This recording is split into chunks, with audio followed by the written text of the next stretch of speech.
Welcome back to Living 808. Family and togetherness are key themes for the holidays. Now, that can make the holidays difficult for people who are grieving the loss of a loved one. In today's In Sickness and in Health segment, we are talking more about this. Joining me now from Adventist Health Castle, Jessie Seibel, Director of Mission and Spiritual Care. Hello, thank you for joining us. Thank you for having me. So let's talk about this. You know, when we think of the holidays, most of us are happy, and, you know, for a lot of people, it's the happiest time of the year. But that is not the case, right, for a lot of people, especially those who have lost a loved one and they're grieving. And the holidays can be maybe polarizing. They feel sad, but everyone else is happy. Everyone's with family, but maybe someone in their family is not there anymore. And just the added stress of, you know, presents, gifts, programming, things that you have to do on top of going through grief and loss. Christmas can be hard. Yeah, absolutely. So what does someone who is going through a hardship do in the holiday season, and what should, you know, what can others do for them? Yeah, well, first, if you're going through loss and grief, I think it's really important to know that it's okay to feel sad, to feel alone, to feel angry. Whatever you're feeling is the right feeling. The holidays are a word we get from holy days, not happy.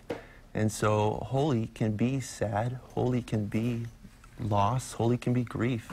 Those are sacred things. When we are remembering the people we've lost, that's a holy time.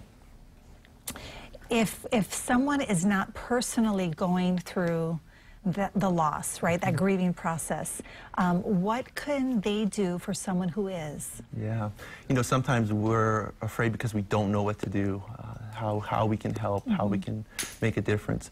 And I think there's just three easy things. First, just show up.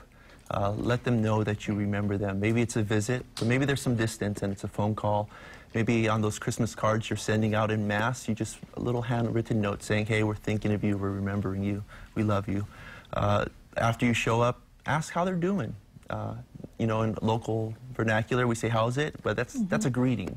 But to ask somebody, how are you doing today? Or how's it been going the last couple weeks? And then just listen. Listen so that you can understand where they are and be with them. I like that. You're right, because, you know, I know people who have lost loved ones, and just, you know, when it happens, a lot of people are around, a lot of people are present, but then a week later, a month later, 6 months later, sometimes it's nice to know that people still care, they're thinking about you. Just a little, you know, letter in the mail, a phone call, like you said, right, can really make a difference. So how can we apply this to what we are already doing for the holidays? Yeah, so you got some parties coming up, and maybe you're kind of hesitant to invite or bother that family that's going through a hard time. But I would say let them know you remember them, invite them, put the ball in their court, let them decide if they want to come. If they do show up, recognize that they're there. Let them know that, hey, you know, here's a time where we can just stop and let you know we love you and you're here. We want to be here with you.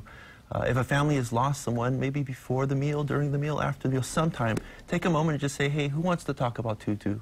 Who wants to talk about, you know, the person that we love that is not here right now? Recognize those moments. Those are holy moments.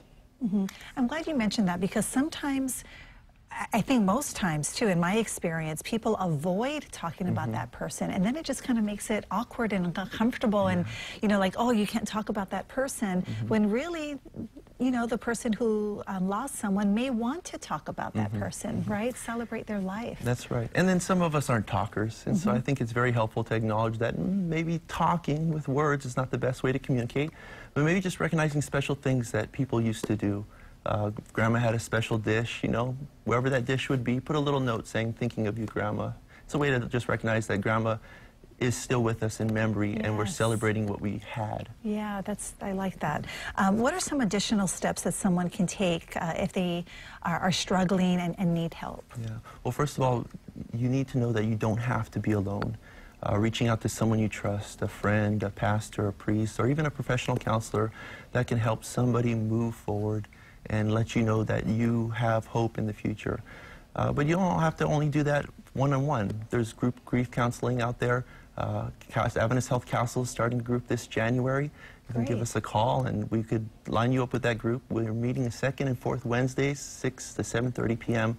And it's a way to journey with people who are in different stages of their grief. Okay, good, because you're right. Everybody handles grief differently, Yes. right? So some people may prefer a group setting. Some people may prefer one-on-one. It's really nice that you guys are offering that. So thank you very much for being here. Yeah, it's a difficult subject to talk about, but it's so necessary, especially during the holidays. Thank you. Coming up on Living 808, our 12 Days of Christmas continues with a look at gifts for the party host or hostess. Now, it's easy to say thank you and